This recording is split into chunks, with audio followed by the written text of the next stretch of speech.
If you enjoy this content, please take a moment to rate and review it. Your feedback will greatly impact our ability to reach more people. Thank you. Vic, what's going on in the world today? I don't know. The last hour, there's been lots of breaking news. It seems like every day there's new news out of D.C. I'm worn out, but it keeps coming. Is the latest thing RFK talking about cuts? Yes. That's the latest thing? Yeah. Okay. Yes, we're recording on Thursday, but there's, I don't know, just like a barrage of, it's been that way since January 20th, just kind of like this constant stream of news. A lot of it, significant changes. Did you do a bracket this year? Yeah, I did a bracket. Let's talk about the bracket. Like no, listen, that's amazing. That's more fun. Tell me about your bracket, because I didn't do one because I have no brain space for that. So tell me about your bracket. I did a bracket with my two sons, and I'm doing well. I still have my Final Four in place. Really? Yeah. So we'll see. Even with all the upsets so far, you still... I mean, I didn't... Buffett gave away the $1 million. Someone got So I did not get every game in the first round correct, but someone did, and he's paid out $1 million, I think, yesterday. Oh, yeah, he was definitely going to pay. He was definitely going to do that. Yeah. That's cool. That's cool.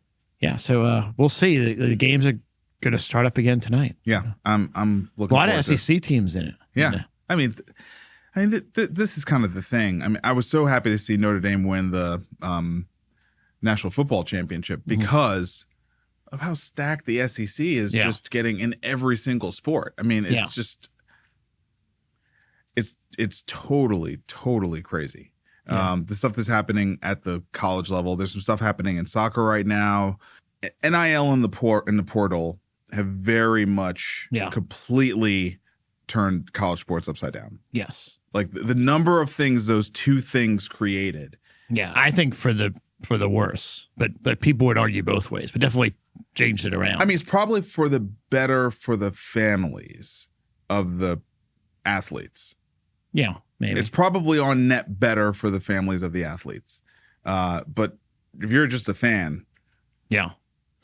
Yeah, and I saw this one study that because of the NIL and portal, there's a lot fewer upsets in March Madness now.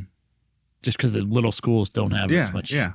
They don't have as much money, and you can't recruit a player out of high school that not many people know. Maybe he grows a little bit, and then all of a sudden you have a run. Now that player takes off and goes somewhere else. It's just like the Mag 7, man. Yeah. It's just like the Mag 7. Yeah.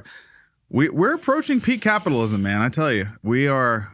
The winner take all mindset is just kind of continuing to make its way through all aspects of America, and and capitalism's in college sports, and just like whoever can raise the most money from alums ends up having the best team. Yep. Well, I'm glad your bracket's doing well. Yeah. I'll have to check in with you when we get to the actual Final we'll see. Four and see we'll how you I did. do. Yeah. I'm impressed that you even had the bandwidth to do it. I couldn't. I mean, I didn't spend a ton of time researching it. I just sort of do it. I mean, not the best mascot, but here's the rest. Here's the real question. Did you get any help from AI? No, I did not. I did not even. I'm proud of you. You use AI for everything. I do, but I don't know. I think it would have been a lot of effort getting enough data in for AI to be good, but maybe not. I think a lot of people used AI for their brackets. So I think the models were probably pretty ready for it. Yeah, maybe. Well, I'm doing it the old-fashioned way. Good. We gotta keep humans in the loop. That's right. For something. This is our last show before the Jumpstart Health Summit, which is next week. And the only reason why that's really of importance to our listeners who are not going to be there is because we will be recording an episode at that event and rolling that out a week later. So we're excited about that. Anything else before we get to the news? No, I don't think so. All right, with that, let's dig in.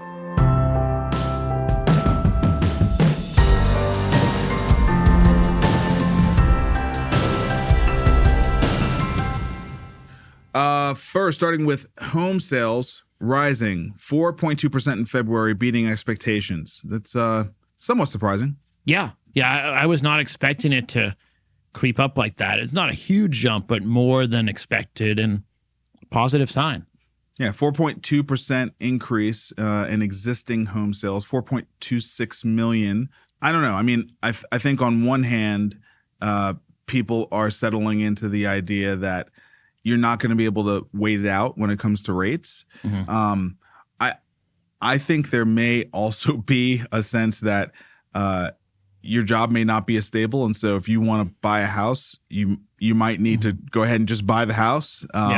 While you still have the job. So I don't know.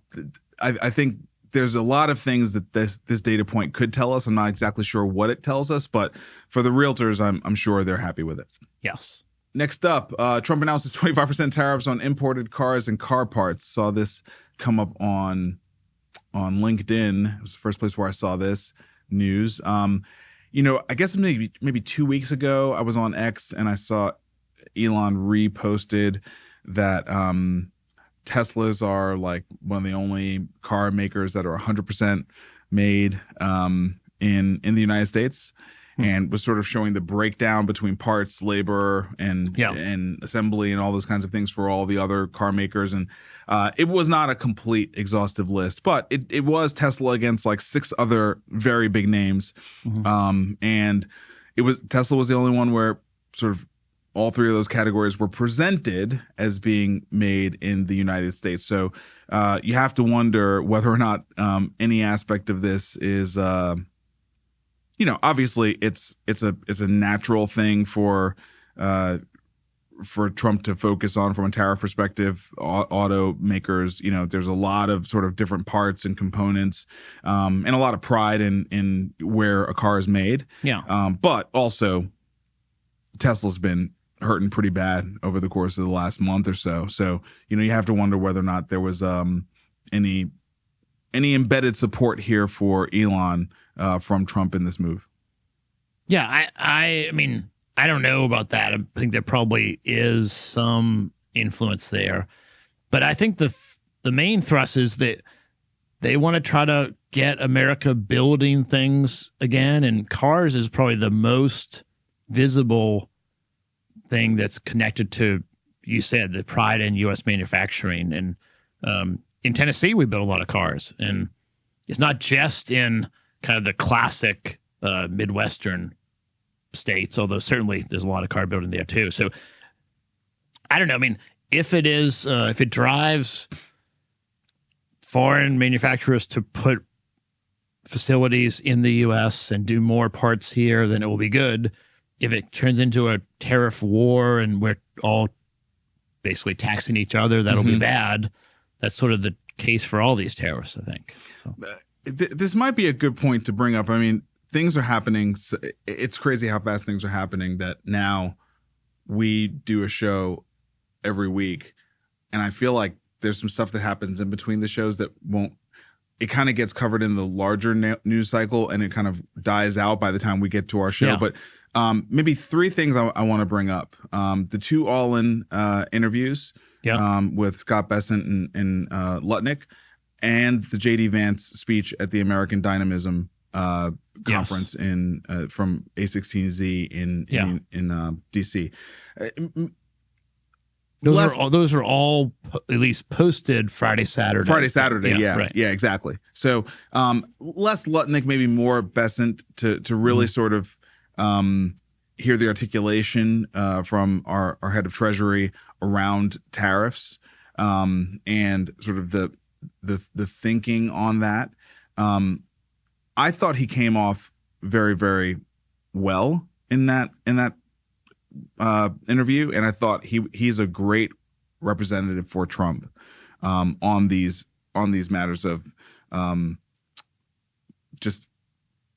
it's fiscal policy, but it's also like trying to change the direction of the ship. Right. The way that Bessent tells it, he basically got involved because he was really worried about the Biden administration's spending, kind of a la Ray Dalio. It's very much from that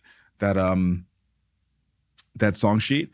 But he didn't really give a lot of credence to the negative that could come from these tariffs. Did you feel like he spent a lot of time doing that, or that the all-in guys pressed him at all on matters of like what are the downsides of tariffs?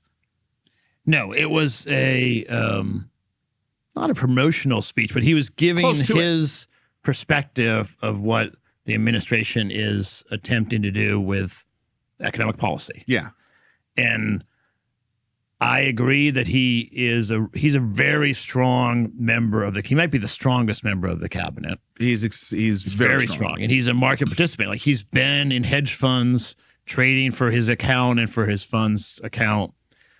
And that's the kind of person that we want in charge of things. Yeah. I mean, learned at the knee of Soros and Druckenmiller. Right. That's, it's pretty good. It's pretty good.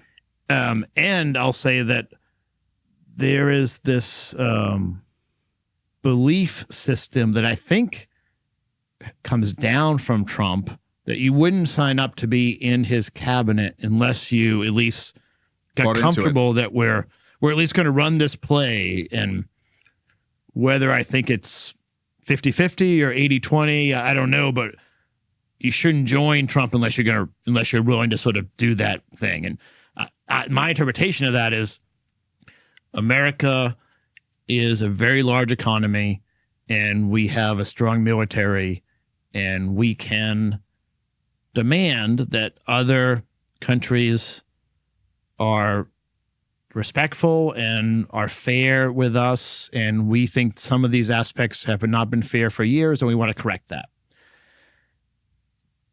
Not everyone shares that confidence that these acts of tariffs, which are certainly, I think, aggressive, are going to lead to some negotiation where everything is happy 6 months from now and we're back to free trade, but at a place where the U.S. is on a much more fair playing field.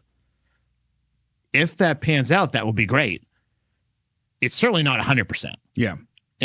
But I think Bessent is certainly smart enough to know that,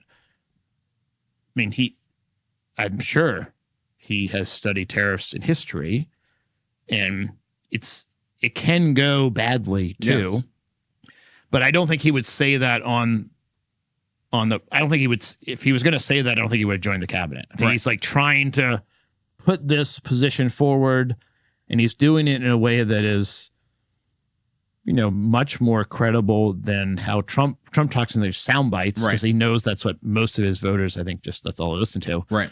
It was great to have an hour or however long it was. It was about an hour. A lot of detail, and they talked about many things, but they didn't touch on sort of what could go wrong scenarios. Yeah. I'm not sure he would have answered it, but they could have asked maybe. Yeah, I don't know. I think he would have answered it. I think they just threw him a bunch of softballs and kind of asked him about his background and some of his historic trades and things like that. Maybe even more impactful was the Vance speech, because he kind of went on the offense against globalization. He basically tried to look. I actually thought Vance did a good thing, which was, as the guy who wrote Hillbilly Elegy, but also hangs out with VCs, he tried to kind of be the communicator between those two worlds, right? Between the middle to lower class populist and the tech bro. Or he called it tech optimist, but whatever. And I think it's been a concern or something to worry about in the Republican Party. Oh yeah. And instead of ignoring it, he went directly. It was like one of the first lines he said. He went directly at it, which I thought was really good. Whether you agree with him or not, it's good that he addressed it. Look, Vance has been impressing me in terms of his ability to do prepared speaking since the debate against Walz. In fact, I think that was a little bit of a turning point in the election. Yeah. In the campaign, no question. So anyway, his two big things were the two conceits. It's pretty strong, right? Pretty strong. Just even framing it as two conceits, right? The first one, which was, he said, the idea that you can separate design from manufacturing. Yeah. And this ties very much into the AI superpowers book, which is, we sort of passed all the manufacturing capability off to China. What do? They get better at manufacturing, and that actually improves design, and eventually they're good at copying, then they get good at innovating, and now we have BYD, right? Right. They moved up in the stack as far as kind of value-added manufacturing. Yeah. Starting off not very much value-added, but then doing design, and we really didn't. No. We didn't. We just gave away all the manufacturing stuff with the conceit, to use Vance's word, that we could always keep the design. Yeah, and I think the fundamental truth that I totally agree with here. Look, I used to be a software engineer, right? And it's like I always believed that software engineering was a creative process. It was a design creative process, and you could take 10 different developers, give them the same sort of PRD. Here's what I need you to do, and how they actually produce the final product and what the final product looks like can be vastly different between those 10 different developers. So there is a creative interpretation, at least in sort of the elegance or even functionality Absolutely. of how it's executed. Absolutely. So that, I think, as someone who's got an engineering background, I could not find fault with that argument. The second one, I think, is maybe the one that ties into this that I want to talk a little bit more about, which is cheap labor as a crutch, right? This idea that cheap labor is something we should be seeking out, right? Which obviously, when you see cheap labor elsewhere, you do a couple things. A, you imply that the goal of capitalism is to continue to decrease the to decrease labor costs, and B, you also ship jobs elsewhere where people are willing to work for a lower cost than people in this country, right? So and those things do hollow out the middle class. I don't think so. He made two compelling points. I think how you get back from where we've been, not 5, not 10, but decades of globalism, like how you get back from there. I don't see how you do that without tremendous pain. I think about it basically the same as like you haven't worked out for 10 or 20 years and then you start working out. Like it's going to be the first year is going to be hell. Yes. First year is going to be hell, right? And it's just a question like after the pandemic, after all these things we've been through, like can America go through hell? Can we go through this hell right now?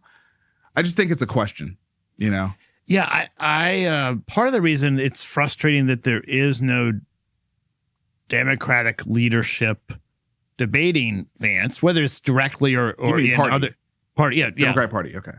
Yeah, well, that would give another perspective. Is I don't think we can continue on the path that we're on right now, where we outsource to other developing countries, really use their labor at very low rates, and they also don't take care of the environment and do practices that we wouldn't allow here, both worker safety and environmental practices.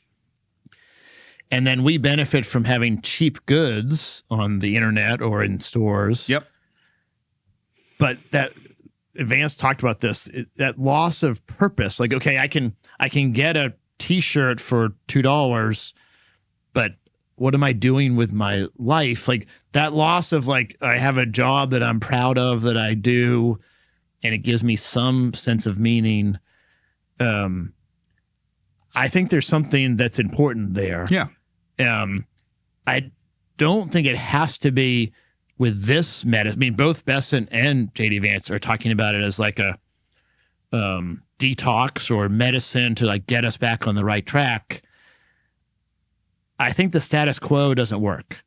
And so the reason we need the progressive side of our country, which is about half the population, well, yeah, sure, roughly half, to contribute, is that that's how we'd get to the best answer. Yeah, of course. But I think it was for that audience, for that audience, and this time, I think he did a good job sort of addressing the elephant in the room, that the Republican Party has these two camps that on the outside don't look like they would get along very well, and how he would connect them where they all are aligned around this plan. Yep. Yeah. So I don't know. I mean, I wanted to bring those things into this 25% tariff bit because I think maybe the next story here with Axios, we're talking about the April 2nd tariff day, which is the reciprocal deadline for other countries to make changes, or if they don't, then we will enact a reciprocal tariff. That's next Wednesday. Is that right? Next Wednesday? I think we are coming out with like a series of tariffs to try to make it equal in reciprocal between countries. How we talked about it last week. How we do that is going to be complex, and then maybe it will all decline as we negotiate. But that's a big maybe. Well, I mean, there's that, and there's also like there hasn't been a single tariff that's been announced that hasn't had some counter, measure implemented by the adversarial country in that context. I mean, I think it's a naturally adversarial move to employ a tariff. So I think calling them an adversary in that context is correct. You just start rolling them out across the whole world. I mean, just everyone get ready for April and May to just be chaos. Yes, it's going to be. And I agree with the thesis. Yeah, and maybe stay off X and Truth Social if you're on either one of those, because my God, it's just going to be. Yeah, I agree with the thesis. It should be no tariffs on either side, or if there's some purpose of having a 5% tariff or 10% tariff, okay, but it should be reciprocal. But it's not there now, and so making that change is going to be very huge change. Very hard. Johnson & Johnson is going to invest over $55 billion in the U.S. over the next 4 years. This is what Trump is looking to see more of. Right. U.S.-based companies that are investing more significantly than they have in the past domestically. For Johnson & Johnson, this investment represents a 25% increase from the previous 4-year period. So that's meaningful. Yeah. And it's positive. We need more of this to offset the negative sides. But I think every story like this is really helpful because it's just signals some hope that J&J believes they can build factories and find people and staff jobs here in the U.S., which is great. Look, if you care about America, you can't be mad at that. Yeah, this part you can't be mad at. Maybe the model of diplomacy and how we're implementing these tariffs. Yes, I mean I think there's a lot to talk about in terms of the how, right? But driving more domestic investment, obviously, if you care about American, citizens and the American economy, this is a good thing. Okay, so Trump takes a tough approach to choking off China's access to U.S. tech. This is another Wall Street Journal story. Starting to see rumblings that Silicon Valley is feeling like this is not what they signed up for when they decided to totally back Trump. Maybe they thought it was going to be much more of a shindig for the private markets. And no, I mean, I think the succession of these stories really demonstrates that Trump is very savvy in terms of what he does during an election cycle and what he does to make bedfellows. And he does make good on many of those promises, but sometimes people will extrapolate those into other things that he never actually agreed to. Right. And they discount the principles that he said he was going to bring into office when he was elected. And I think that has been a fatal mistake for many who backed him, thinking he was going to take their personal agenda. I principally think about Silicon Valley and the crypto community. Yeah. These are kind of the two key communities that I think about here that thought he was going to be all about their agenda. Right. And lo and behold, he's about the principles that he said he was going to be about. Yeah, and he's also changed from Trump administration 1. That's, I think, where a lot of people that I was talking to before the inauguration, that I'm talking to now, that's been the big change. Like, oh gosh, yeah, we knew he's blustery, but in Trump 1, as long as the stock market was doing well, he was sort of also there, and that he had worked to almost like not quite a put call, but he was trying to make businesses successful in the stock market, which was helpful to people that have a lot of financial assets.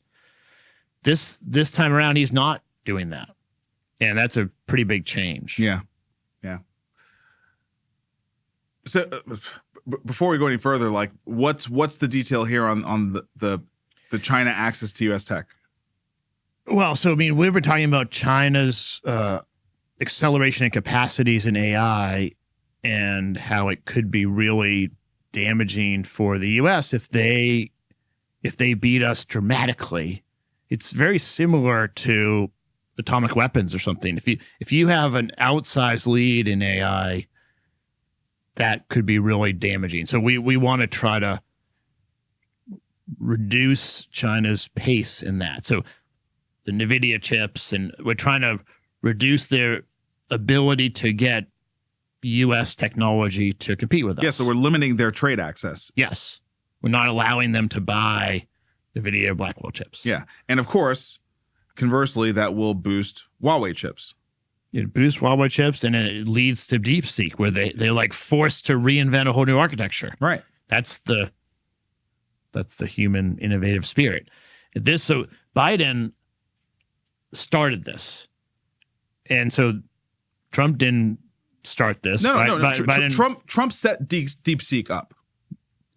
Biden set DeepSeek I'm sorry, up. Biden. Yeah, Biden set DeepSeek up. Yes. And Trump is doubling down and extending into many more products and closing even kind of like pretty small loopholes, because he's doing it using AI and with technology, and he has brought in people from Silicon Valley that can go find even fairly small loopholes and close them, which I don't know if it's good or bad, but it's going to be a tighter export controls on any technology, which might mean that we handicap their ability to grow. It also might force them to innovate and invent new things. I think at this point, there's no way it actually handicaps them. That just doesn't feel real to me.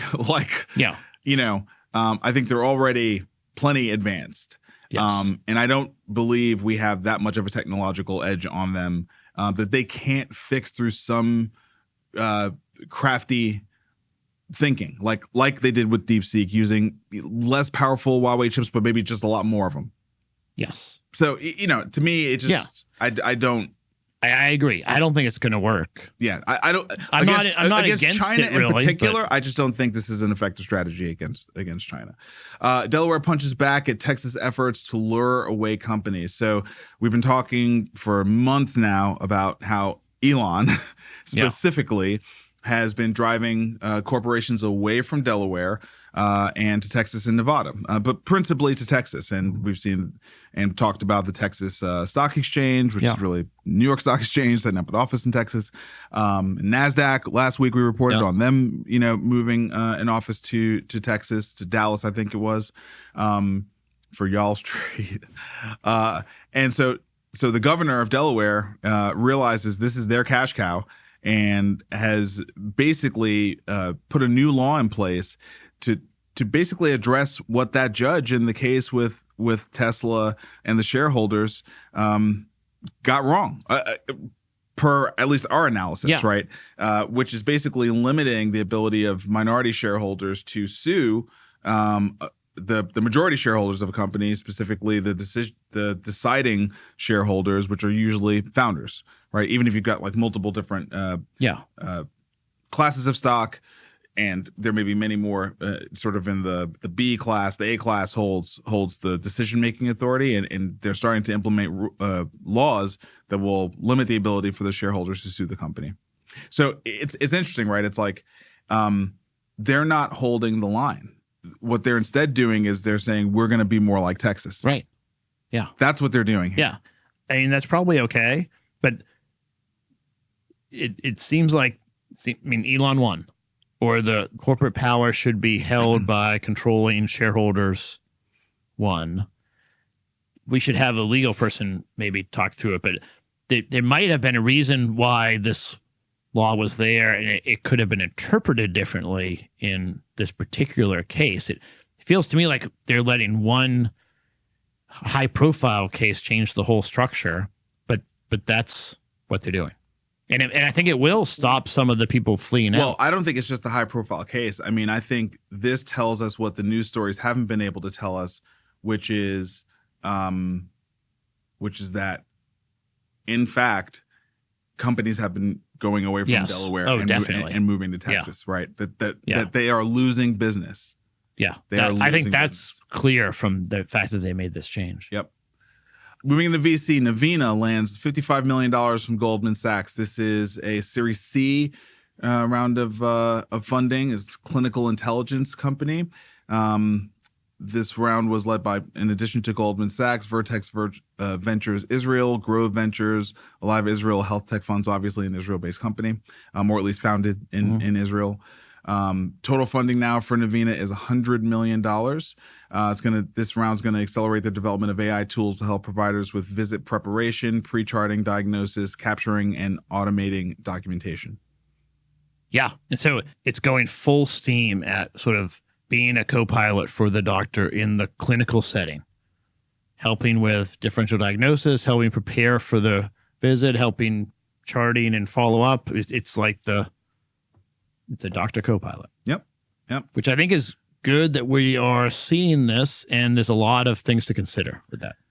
Yeah, I mean, it's crazy because we've been talking about this for it feels like almost a year now, where the majority of the VC stories have been AI. Oh yeah, feels like about a year. At first, they weren't in the clinic. They weren't like in clinic. Yeah, now that's over. That's over now. Now that's over. But truly, it's like we're really just getting started, aren't we? Yeah. Like we're really just getting started. Yes. The oldest clinical AI companies are probably 9 months old. Yeah. And so they're not even a year old yet. No. We're just getting started. I was listening to No Priors, which is like kind of the big AI podcast, and Abridge was on there. Oh, really? Uh-huh. Yeah. And I bet it's probably the first time they've covered like healthcare AI on that pod. Yeah. So yeah, I think we're just at the beginning, Vic. Just at the beginning. Silna Health, this is Axios, gets $27 million for insurance automation. So, yet another revenue cycle management automation company. I mean, I don't know, not that exciting, but it just shows you how ripe the revenue cycle management space is for AI, not just in terms of like the need, but also the appetite. Huge appetite on both the payer and the provider side to just automate this whole thing.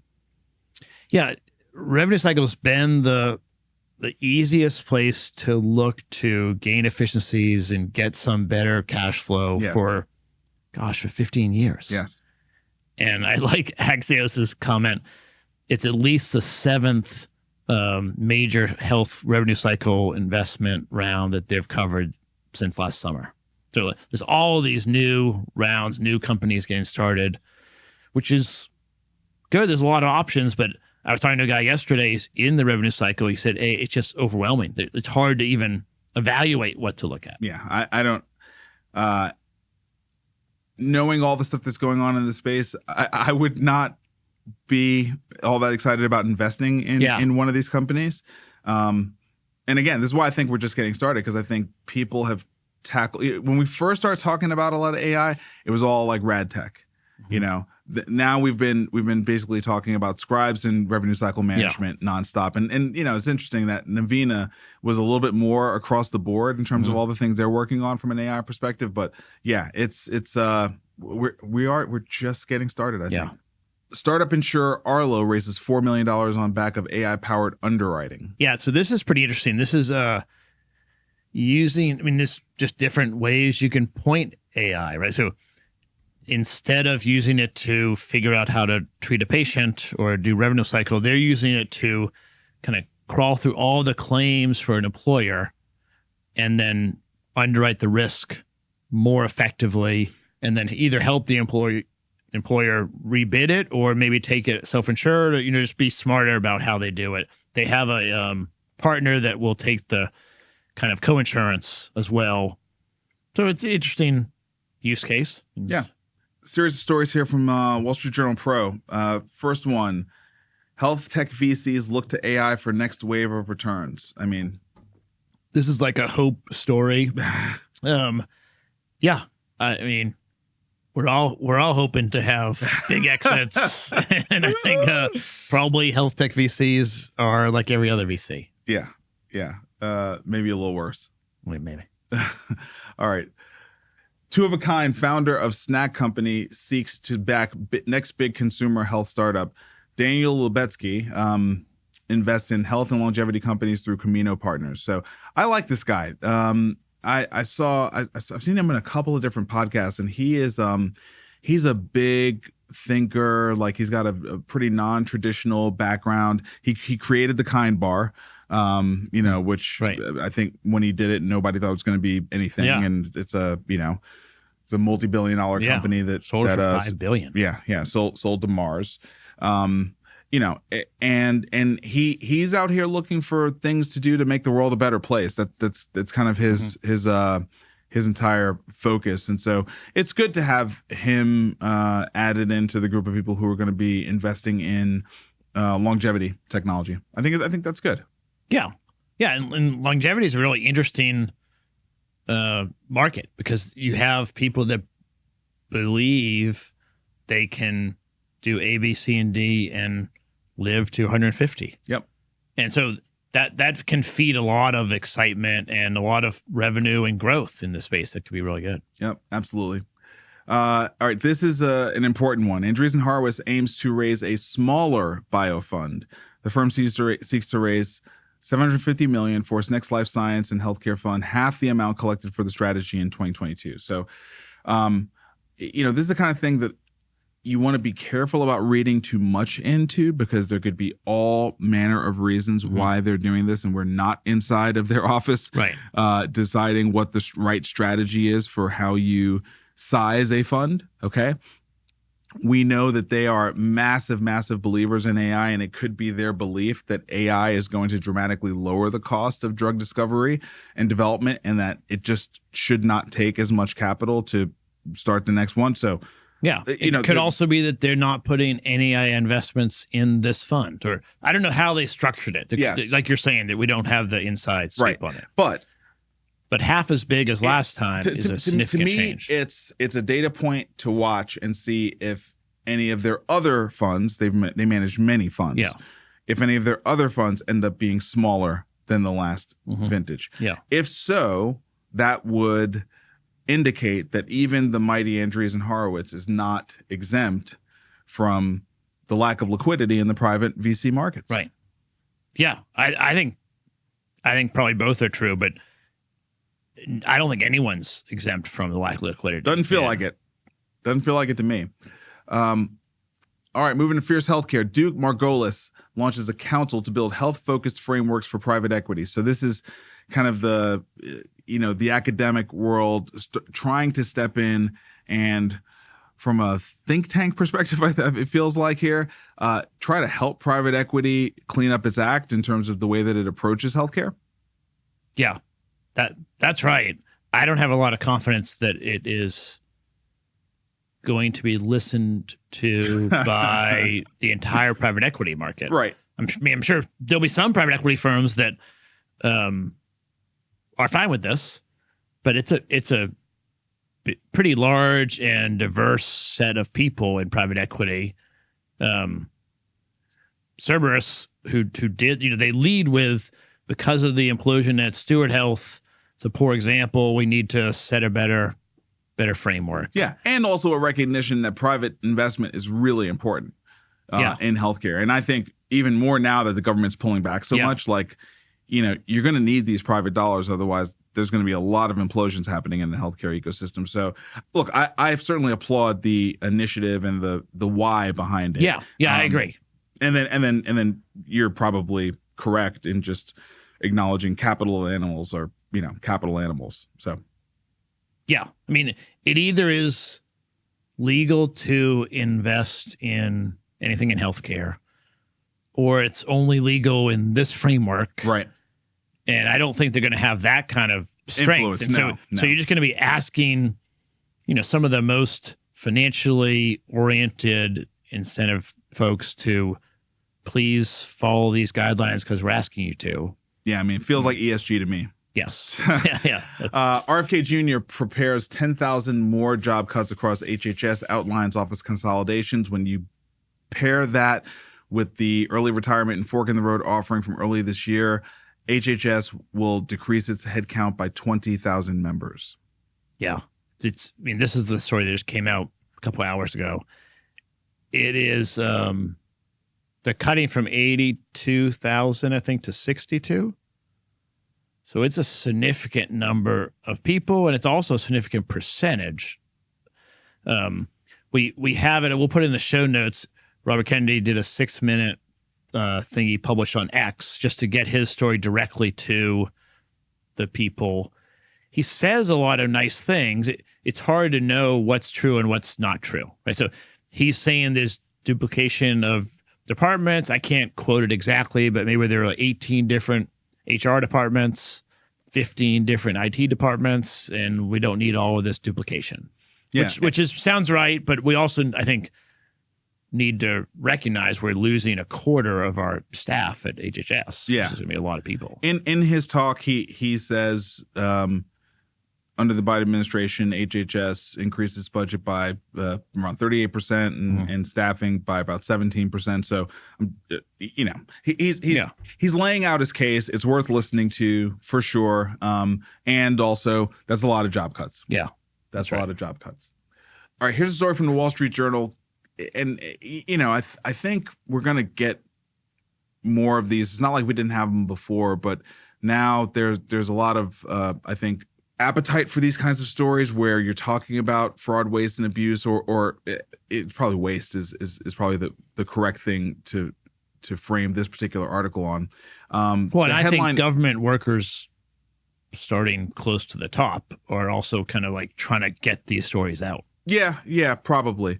The headline here is taxpayers spent billions covering the same Medicaid patients twice. So this story kind of lays out that in the height of Medicaid enrollment rolling off of the pandemic, basically you had somebody, they were enrolled in Medicaid. If they moved from one state to the other state, basically both states were paying for the same person, even though the person is only living in one of the two states, right? So that's one example. And then they kind of extrapolate that and show you how close to $5 billion was wasted, in this kind of scenario. Yeah.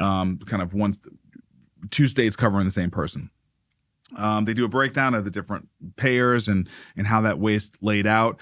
To be fair, the payers are referenced in the article. They do talk about how much money was paid back and how this article is not complete in its assessment. Generally speaking, when I read big brand publications talking about healthcare, I tend to agree with that because they're not trade pubs. They're not going to get into the wonky stuff, and also they get into, they're into rage. You know what I mean? So if they can make people upset, that's part of their goal here. But I think we're going to get more of this, right? I mean, there was a while there where there was a steady drumbeat of stories about the PBMs. We're not seeing as many of those anymore, but there was a steady drumbeat. Then there was a steady drumbeat about private equity. Yeah. I think this whole Medicaid waste thing, it feels like we're moving into a new drumbeat of stories rolling out around this. Yeah, I think that's probably right. And I understand why in the middle of the pandemic, it made sense to not worry about who was eligible for Medicaid and who wasn't. Or like, if you claim to need Medicaid, there was a period of time when we, as a country, said we're just going to let everyone that needs care for our poorest, our poverty prevention health system, we're going to give everyone care. Yep. And I think that was the right thing to do. And I think sometime between then and now, it should have been fixed. And so if someone, in the example in the story, someone moved from Florida to Georgia, I'm sure that happens all the time. And it seems to me Florida should be checking their Medicaid rolls every year. And if that person's not there anymore, they shouldn't pay for it. I mean, I don't. But as you know, states don't have good systems between them, and Medicaid patients are very, very hard to track. I'm not making excuses. I'm just saying what we got to make sure we talk about the reality of the situation as it exists today. You may not know that the person left. Yeah.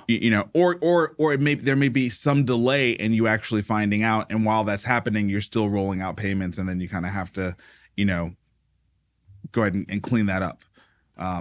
later on. Yeah. So It's a hard population to keep track of. It is a very hard population to keep track of. And we don't want people to lose coverage because they moved a block away. No. And so what would you err on? Would you right? You know what I mean? Like it's just kind of making sure that we're being intellectually honest around the challenge here and around what would be the logical way to operate this. And again, like I'm not for wasting taxpayer dollars. That's not the point. It's just, to me, this feels like one of many, hit piece is too strong, but one of many stories around this particular storyline that somebody wants to make sure get out. You know, that there is waste, maybe even fraud, but there's certainly waste in the Medicaid system that needs to be addressed, so that when the Medicaid cuts come, it tracks with the narrative that's been, rolling out there. Yeah, I think that's right. I also think we have other systems that cross state lines. So it's possible to, I don't know why my driver's license isn't on my phone, Vic. I mean, there's a million systems that should be, because some states have driver's licenses on their phone, right? So there's a million systems that could be upgraded. I agree. Yeah. So I agree that we need to be careful about it, but and at the same time, we're trying to go back to like paper ballots and like some people, you know what I mean? So it's like, what are we talking about here, right? On one hand, we need AI. On the other hand, we want to go to paper ballots, Okay, Axios, how Medicaid and SNAP cuts could affect your state. So this is this is a bit of an analysis here, kind of projecting what might happen, but trying to sort of make sure people understand how many jobs are tied to Medicaid and SNAP benefits that roll into the states. You may just think about the recipients, but there's an economy underneath that as well. Right.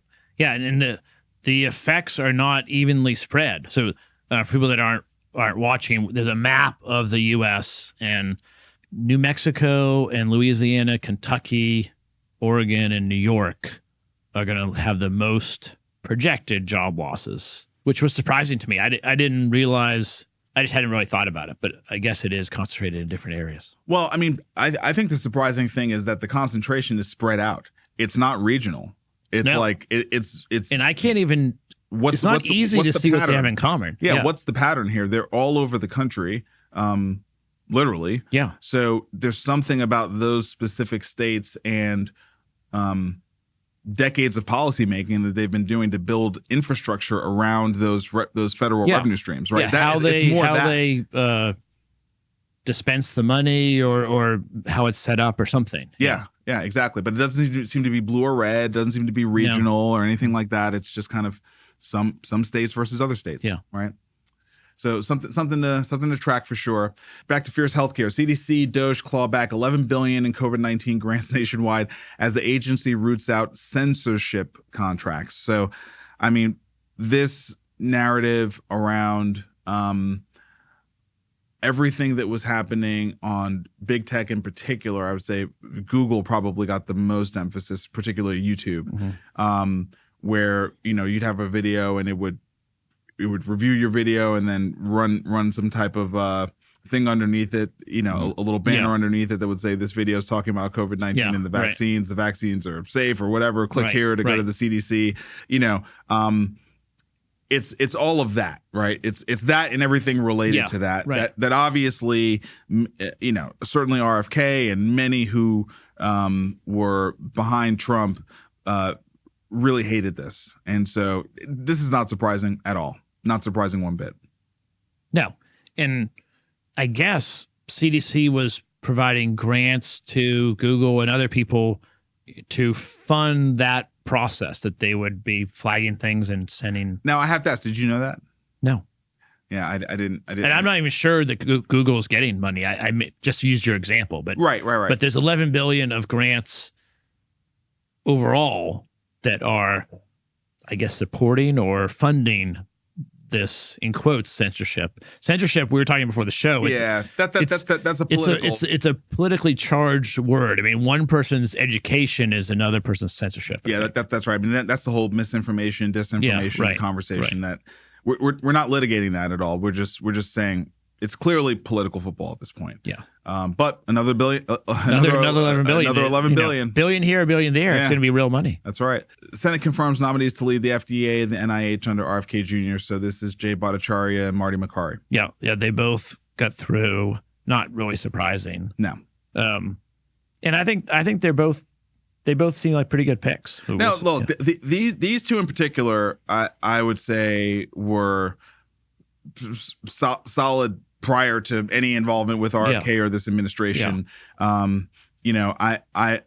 I genuinely felt very bad for Dr. Bhattacharya and what he experienced. And it is kind of related to the whole censorship thing, honestly, right? What he experienced. Marty Makary, I think, has for a long time now. I mean, did you get to see him in your fellows class? He came to our fellows class. No, I don't think he came to mine. I don't know.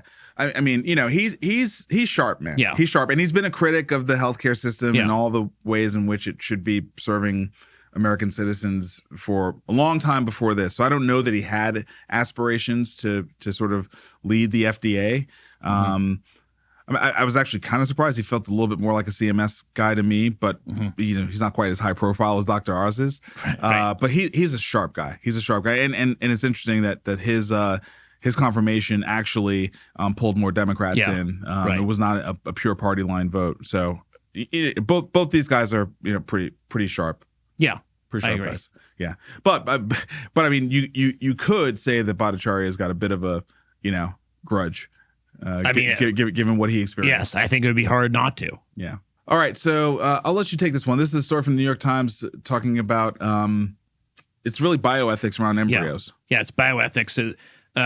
It's a woman that writes about bioethics who also went through in vitro successfully. And she's discussing sort of the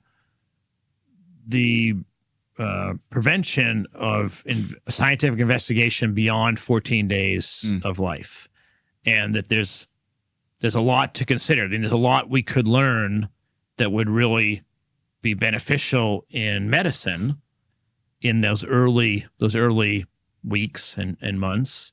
But of course, there's a lot of ethical considerations, because the older the embryo gets, the more concern there is. Yeah.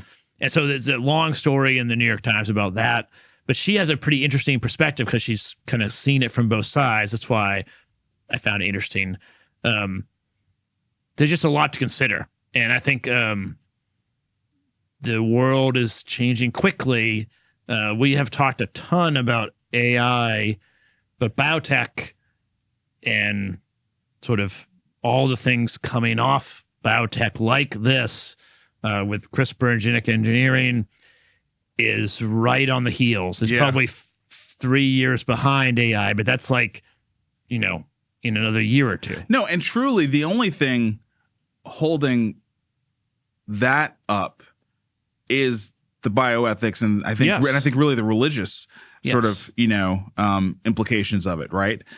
Because we're talking about AI and LLMs and humanoids. We could just as easily be talking about cloning. Yeah. And I think there will be, there's going to be some countries that have different scientific rules than the U.S. And so it's just going to be something to keep an eye on. And this was well-written from a good point of view. Very much. And talking about cloning, Wall Street Journal, Chinese scientist ostracized over gene-edited baby seeks comeback. Yeah, so this is the guy that actually created the human clones. I guess I don't know what you would call them. Maybe that's not the right thing to call them.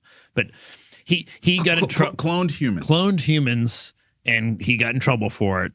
He is trying to make a comeback. He has new ideas about how to use genetic engineering to improve human reproduction. He's not allowed to leave China. From the Chinese government won't let him leave. and he doesn't have the same kind of lab he had before, but he's working to get resources and come back, whatever that means. Yeah. And so to me, these are like two stories that are bookending the concepts. Yeah.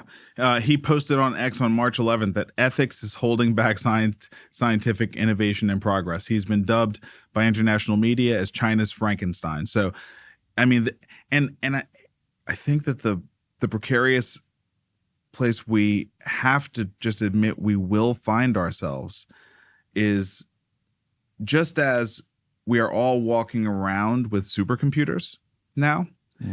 Mm. There's certainly going to be a day where it will be much more generally available that you can pull together the things you need to pull off something like gene editing without a lot of money or an academic affiliation or attracting attention. Or exactly, or any of those kinds of things, right? And in those situations, somebody, there's billions of us here, somebody will do it. Somebody will do it, right? I mean, we're moving to a world where superior artificial intelligence, maybe not AGI, but certainly superior artificial intelligence is going to be accessible by us all. By us all. Yes. And so, your ability to sort of take inspiration from a guy like I'll try to pronounce his name just for the benefit of the listener here. He Jiankui. I think it's pretty good. Yeah. And look, I think I don't know. I mean, what he's promising is attractive. Period. Like he's trying to prevent Alzheimer's disease in your children and your grandchildren and everyone in the future of your family line. And that's something that I would want. The problem is that it's not clear that he can deliver that or what the side effects would be. Like, okay, no one has Alzheimer's, but they have some other issues. Yeah. But people are going to be attracted to the optimistic side because humans are attracted to the optimistic side. It just rhymes with gain of function to me. Yeah, you know what I mean? And it's just like, should we be opening that box? You know what I mean? Like we're playing with some stuff we don't. We should not open the box. Well, I want to be on record. We should not open it. But we are. But someone will. Open it. Your point is right. Yeah, that's my point. Because in a world of infinite possibilities, with billions of people, and as you make capabilities more broadly accessible to those people, someone will do it. Yes, that's yes. Just that will happen.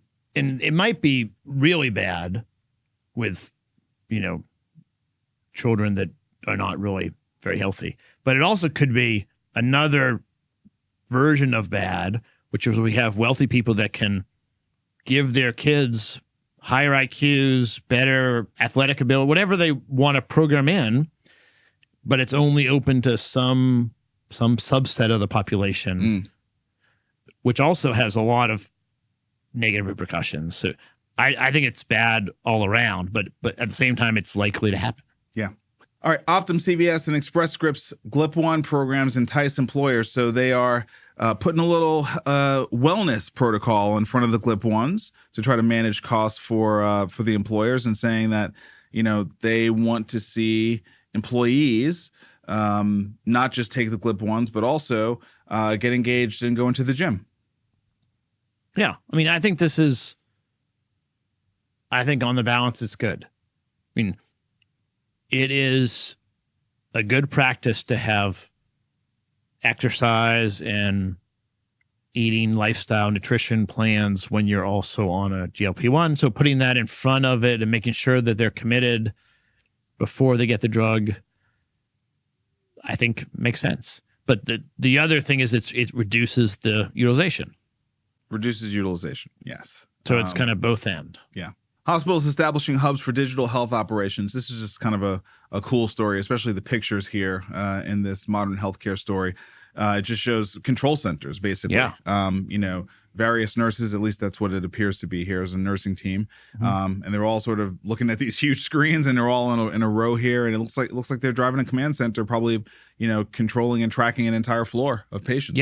From here.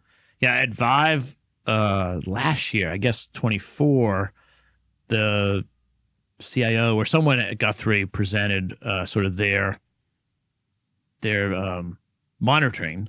So they're using cameras to watch patients and sort of monitor them for falls and things like that. That's great. And they're great. They're having great success. And sort of, why wouldn't you? Yeah. I mean, so pulling together medical professionals with technology in a central location, but then treating your entire catchment area.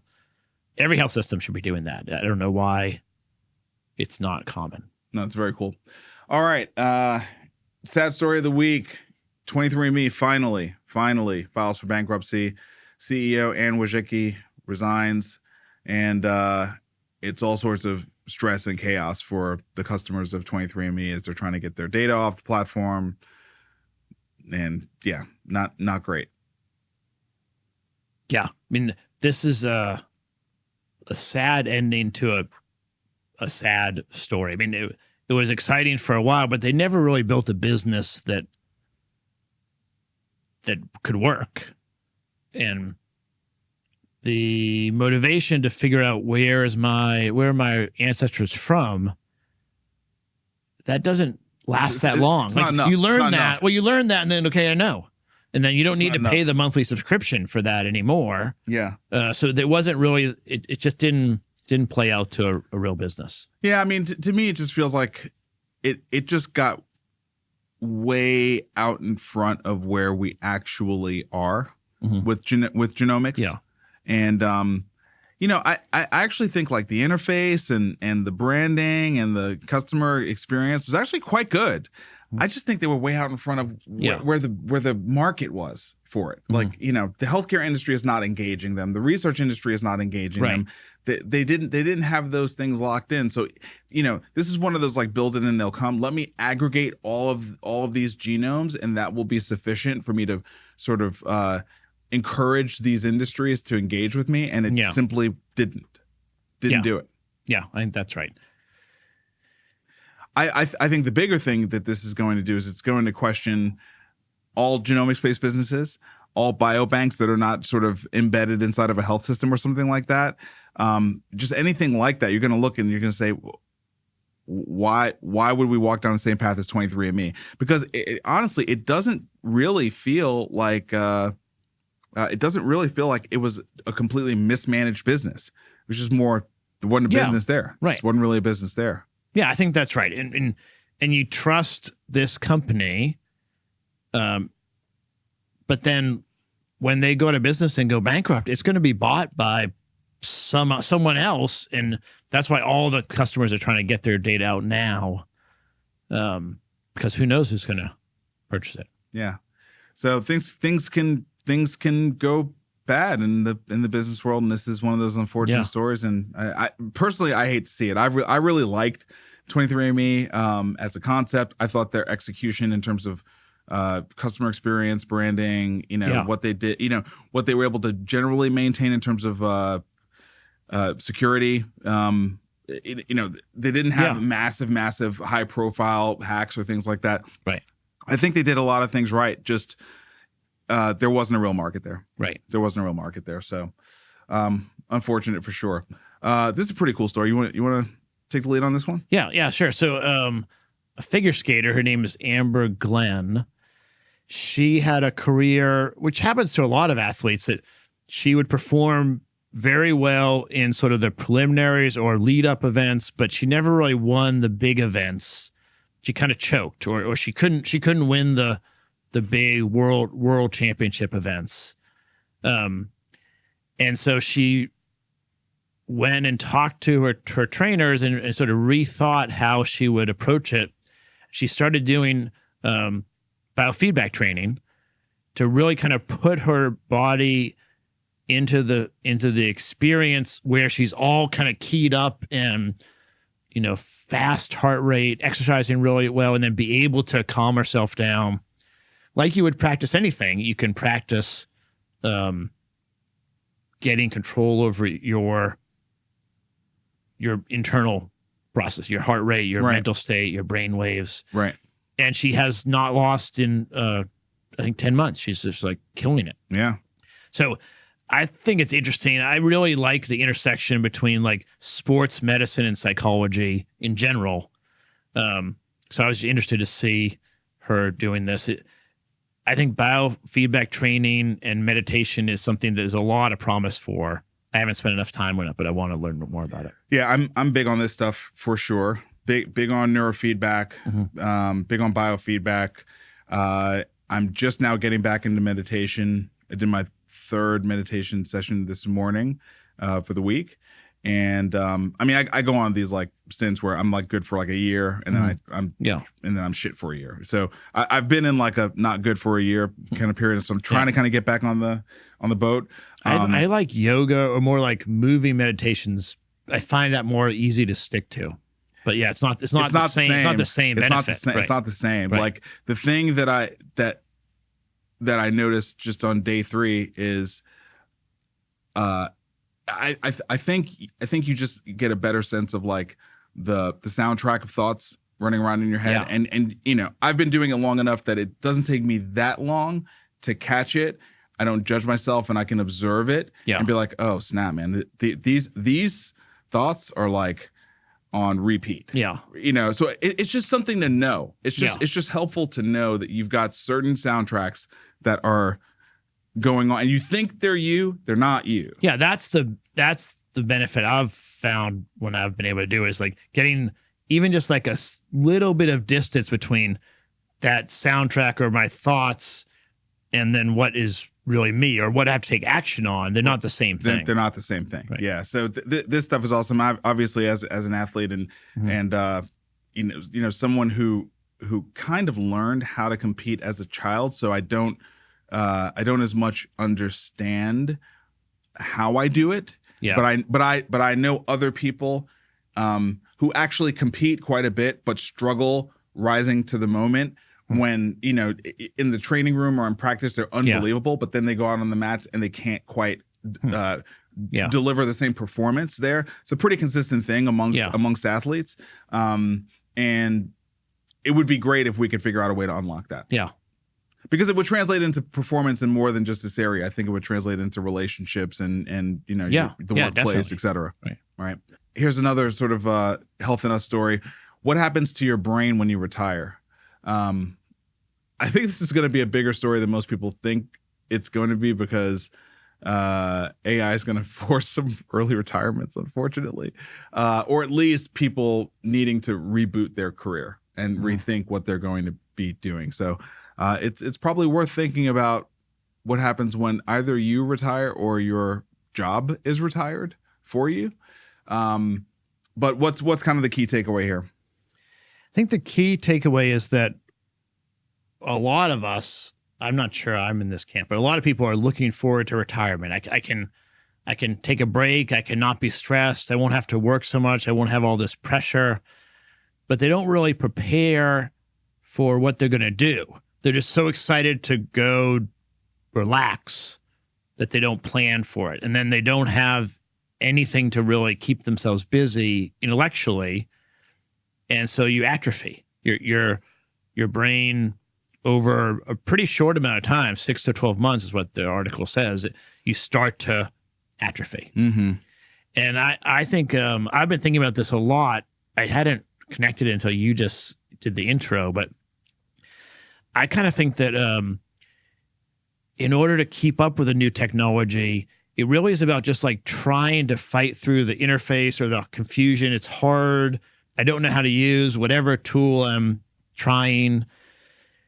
And there's a point in people's life where they just feel like, well, I'm old enough that I'm not going to. I've done this enough. I'm not going to go through that anymore. I don't need to learn that. My kids will do it, or I don't need to do it anymore. And so you stop fighting through that learning curve, and then it's just over. And I mean, I see it with older people and like apps or cell phones, or I think it's going to happen with AI quickly. And it's really, it is that like an aspect of curiosity, an aspect of like, this is the work of keeping up to date. Yeah. Just like of working a little bit every week on the learning curve of whether it's AI or some new medical technology or whatever you're interested in. I don't think it has to be one particular thing, but just keeping cognitively your interest level up is important in retirement. Yeah, for sure. All right, our AI rundown. Trampoline AI launches out of Redesign Health to empower health plan call centers. Yeah, so this is one of the most likely early places where AI just runs the table. Call centers. AI, call centers in general, because people don't like to wait on hold, and it's hard to be in the call center in that job. And so they're coming out of Redesign, and I think it's going to be good. And also the conversational LLMs are getting ridiculously good. Yeah. Right. Yes. Ridiculously good. That's to me is the thing is all of, and we're about to do the AI rundown. So we're going to talk about some incredible things that happened this week. But it's crazy how just in the last week, I feel like the media that I've seen produced, and I'm not just talking about people showing me stuff from the latest OpenAI thing. Yeah. I'm stumbling upon things like on X or Instagram or whatever. And I'm like, whoa, like, it's AI that made it, but you're like, but did AI make it?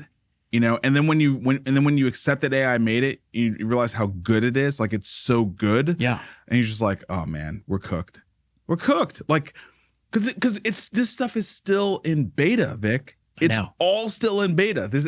We're not even in like ready to go general availability with this stuff. And it's just getting so good so fast. What a ridiculous time to be alive right now. It's just. Yeah. I was trying to learn about the MCP protocol, that we'll talk about it in a minute. Yeah. So I just did a search for podcasts, and the first 4 were AI generated podcasts. But I listened to one and it was useful. Oh yeah. I mean, what I wanted was to quickly get up to speed on this model context protocol. And you were able to. And it was great. Yeah. And they had just like us, they had 2 people, a man and a woman, going back and forth. And I wasn't even sure it was AI. The only reason I realized, I thought this doesn't seem real, but I couldn't really know. But then the next one on the list was the same 2 voices, but with a different spin. That one was done for a sponsor. Yeah. So they were positioning it for a particular sponsor. Yeah. And by the way, if anyone's played with Notebook LM, this stuff advances so fast that like I have no idea what the quality of it is now. But basically, you can generate a podcast based on notes that you put into Notebook LM, and it'll have 2 people talking about it. Like literally just right in the interface. You upload the docs, or you tie in the YouTube feeds or whatever. Yeah. And then there's a little thing just like generate audio. You click that, and 2 people will have a conversation. Yeah. A man and a woman will have a conversation about all the stuff you put in there. Yeah. It's pretty good.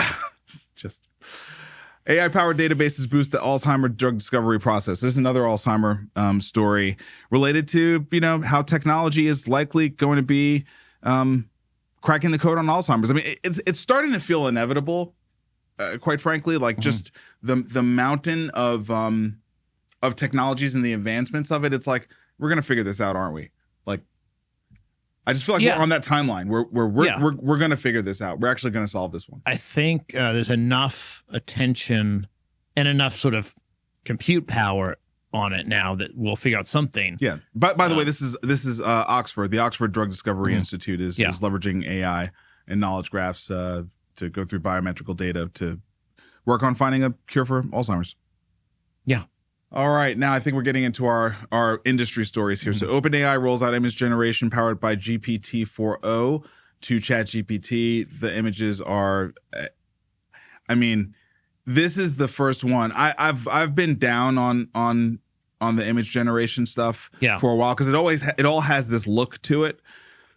This is definitely the first one where I'm like, oh man, like the deep fakes are going to be everywhere now. Yeah, everywhere. That's it. We've crossed the Rubicon this week. This very week. Yes. Is the week. It used to be that if you were not just like quickly glancing at something, almost anyone could spot an AI image generated. The fingers weren't typically that good. Background people or even like trees and things weren't just, it didn't have all the landscape correct. That's right. And then you really couldn't manage text. Ever.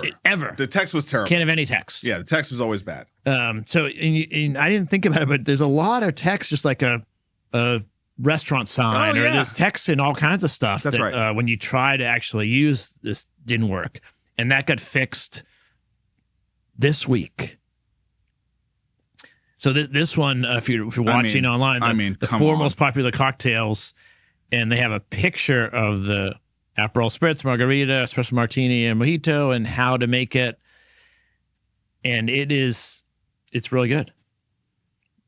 It's perfect. Yeah. It's not just really good. It's like better than you and I could do, like if we took half a day and like set it all up in a studio. It's perfect. Yes. So yeah. Photographers, graphic designers, graphic design tools, the wave of disruption that's coming from this one release. Yes, there's something about crazy.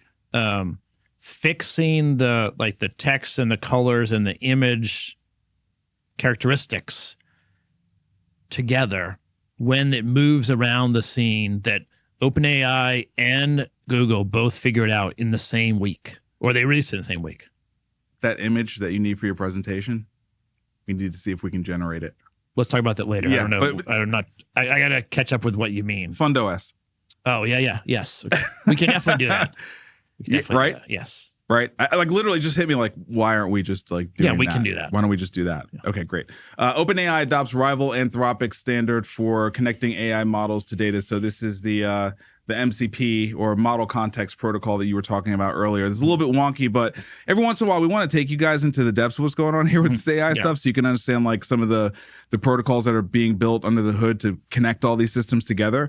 This is an important one because it's open source. Anthropic released it, but OpenAI adopting it kind of means that this is going to be the protocol now. So this is how different AI systems will be able to talk to software systems. You can kind of think about it like an API that is AI readable. Yeah, I mean, the context, not a lot of people that haven't played with AI that much think about context, but there's sort of the intelligence layer. Then there's what can it do? Like, can it look at a website? Can it send an email? Those are more like capabilities. But then the context is really important because it allows the AI to respond in a way that makes sense for the environment. So a lot of times I'll be putting in 20, 30 pages of context into the prompt, because then I get a much better answer out. Yeah, but you have to feed it manually. But you have to feed it in there. And so this is a way to store context either for your own models, to be able just to pull, like you might have like 15 different 4-page documents about different aspects of the healthcare industry that I'm investing in. Right. And I don't need them all every time, but when I'm investing in this one niche, I want to pull them in. I would have a library and just be able to tick off the boxes. But then what's really interesting is you can then share it. So like if another venture firm wanted to collaborate with me, we can, on this context protocol, we can share with each other, or we could even sell it to each other or market it. And so I think it's going to be a whole nother layer. It's like, you're right, it's like an API or SDK kind of layer. Yeah. Really good news that OpenAI adopted this, because I think there was some question as to whether or not the Anthropic, backing was sufficient to make this open protocol work. There were a lot of other cloud providers, Replit, et cetera, that had signed on to it, but OpenAI really pushes it over the line. So that's great. Anthropic, Databricks team up for in a scramble for AI revenue. So this is I think this is good for Anthropic. Databricks is already massive, B2B platform in the cloud storage integration space, and they've decided to partner with Anthropic. So that's awesome. Likely because of the coding capabilities of Claude, 3.7 Sonnet, and whatever else is on their roadmap. But it's going to be great to for all the Databricks clients to be able to have, Claude integrated into their software. So Yeah, definitely.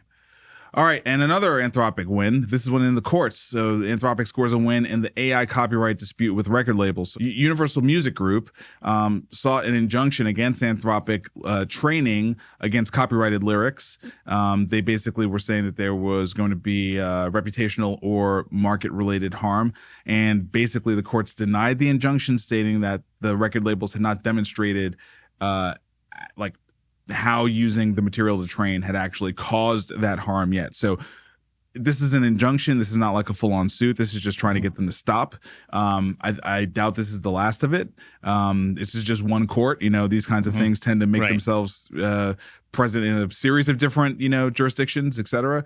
But it's certainly a win for Anthropic here, just because, any time you can get AI sort of greenlit by the courts to train on copyrighted data, that's a pretty big deal.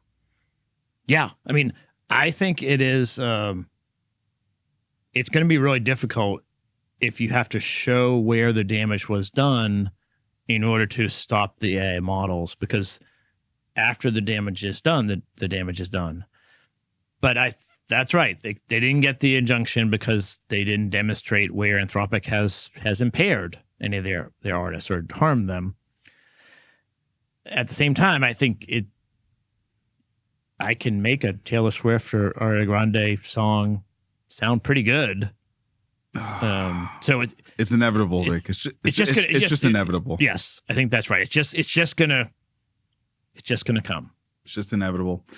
All right, Thomas Friedman. You may recognize that name from The World is Flat. This is the guy who sort of talked about globalism. So time for him to pop back up, I think. Not to say he's gone anywhere per se, but it's probably time for him to start opining again. Yeah. And this is really interesting. This opinion piece in the New York Times, he's basically talking about how AI, and most importantly AGI, is about to show humanity that all of its demarcations and nation states and all these different things are actually irrelevant. And you are one human race, and you're going to have to find a way to align to try to contain AGI. Yes. And we should not worry about what China is doing. That's immaterial. We have a bigger threat, which is AGI becoming the smarter, faster, better species, sort of the next step in evolution after humans. That's his point, that we should align with other countries, almost the opposite of what the Trump administration is doing because of this looming threat. And I think it makes a lot of sense. I also don't think there's any chance it's going to happen. I'm glad he's on record saying it. Good for him. Yeah. Very smart. Very smart to go on record saying it. If you turn on cable news, what percentage of the day do you think they talk about AI? Maybe 1%, 2%, not very much. Max 5, right? Yeah, max, very max. If there's some big story that gets attention, they might talk about it. That's right. It is really something else to be this close to AGI. We're about to talk about Gemini 2.5 in a second here, right? It is something else to be this close to it. And generally speaking, oblivious. If we walk outside and ask 100 people, maybe 2 will have any opinion at all, and they'll say it's a long time away. And it's not. No. I think it's here now, but we'll talk about it in a minute. But Tom Friedman is correct, and ain't nobody going to listen to it. Nope, sure not. So, all right. Google is rolling out Gemini's real-time AI video features. So Gemini can see screens and camera feeds in real time for some Google One AI premium subscribers now. I am one of those. You are too. I am too. Yeah. So I got to try this weekend. I don't think I can handle it tonight. We're actually getting pretty late into the night here recording. They turned this on about a month ago, and I tested it, but it wasn't really, it was buggy and didn't work. And then they turned it off. Okay. So it'll be cool to have your AI co-pilot just kind of See what you see. Yeah, just hanging out with you in the office. I mean, not actually sitting with you, but watching everything. See what you see though See- through, yeah, through, yeah. through the smartphone camera. Yeah, that sounds awesome. Or through your through your screen. I don't need him to see me, but I need him to see the screen. Sounds great. Yeah. Everything's gonna be fine. Google Gemini 2.5 Pro came out this week, and on basically every benchmark beat every top model. And this is a big deal because Gemini has not beat anything in a while. It's been considered a laggard, kind of a dog, and 2.5 Pro, and handily beat in many things. The link we're going to share to Matthew Berman, who's a pretty prominent YouTube AI guy, demonstrates this Rubik's Cube test that it's a one-shot test. He's assembled all these one-shot tests that he puts all the models through to kind of see how close they are to AGI. Right. And Gemini 2.5 Pro is the only thing to not only come close, but actually blow away the Rubik's Cube test. Yeah.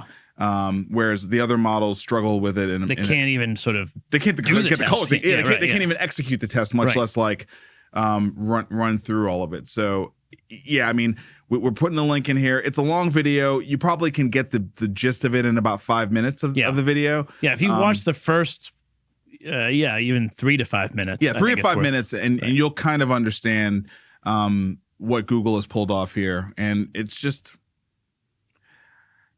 I don't even know what to say at this point. Yeah, I mean, I tested it it came out yesterday. Yeah. I tested it last night driving in the car. Just like picked up my phone and talked to it. They said it was an AI studio, but it's rolled out. If you're a Google One AI Premium customer, it's already rolled out there. You can't. The image generation that he's doing is in AI Studio, but the deep thinking and then all of the complexity behind it is just in the regular interface. Okay. Yeah, so I was on my phone driving in traffic and just figured I'd try it out. And I intentionally asked a pretty vague, complex question just to see. Usually it gives me nothing. It stutters on that. Yeah. Can't really figure it out. And it was like talking to a 30-year-old person that works with me. It happens to be a female voice. She would ask me some follow-up questions and then did a search on Google that she can do, but the search was this very complex set of terms with a bunch of Boolean things in that I couldn't even follow, but it got an answer. It wasn't the answer I wanted, so then I asked her to look in the 10K of a publicly traded company, which she then did, and within 10 minutes I got the answer while I was driving in traffic. It's crazy. Okay, so the final story. We made it to the end. Hour and a half for the show. New York Times, Are You Smarter Than A.I? And it's some puzzles that you can play to see how you actually fare against the AI. If you're feeling froggy, click the link in the show notes and play with it. I have to tell you, I probably will not, because I don't want to know. Not only do I not want to know, I already know. Yeah, right. I already know. I'm not smarter than Gemini 2.5. No. There's no way. No. I also don't have the access to the entire internet in my head. And I never will. Hopefully I have some value to the world, but it's not that. Oh my God. So one of the things about AGI is we don't have a definition for it, but we're close. But Vic, it's here. I think it's here. It's like pornography. You know it when you see it. Yeah. Right. And I think that's what AGI is going to be. It's like you'll know it when it starts doing things like a human autonomously. Yeah. Not on command, on its own. That's when we'll know it. I don't care about someone saying, I've run it through this benchmark of tests and this is AGI. Yeah. Who cares about that? I don't care about that. When it starts acting like a sovereign individual with all of that power, then we're there. And then we got a whole nother set of things we got to I mean, if you deal with. If you put Gemini 2.5 with Luna, you know Luna? Yeah. I mean, if you give her that brain, Yeah. she's there. I know. Now, she doesn't have that brain, No. but she probably has it by Are we now. sure? She probably has it by now. Are we sure? She didn't have it yesterday, but maybe she has it now. I mean, like when you look at the rate of all this stuff, and you also think about the logistics of what it actually takes to roll something out, right? Yeah. Don't you realize, like, oh, this is why all the fallout's been happening at OpenAI and why the people like saw something and they got spooked and they quit. It's like, we're already there. Yeah. Yes. We're That's already right. there. You know, for all intents and purposes, Yes. we're already there. Yes. Right? That's right. I mean, So now it's just a matter of like, how under control is this thing? Yes. And how fast does it change healthcare, society, Right. our jobs as podcasters? Right. I don't know. That is the big question, isn't it? Yes. And so I'm not going to take Are You Smarter Than AI? I'm just going to work really hard to be a very smart human that can use AI, because I think it's not a test I want to take. No, same. All right, great show. Thanks for putting it together. Yeah. And we will both be here next week after the Jumpstart Health Summit. Yeah. Excited for it. See you then.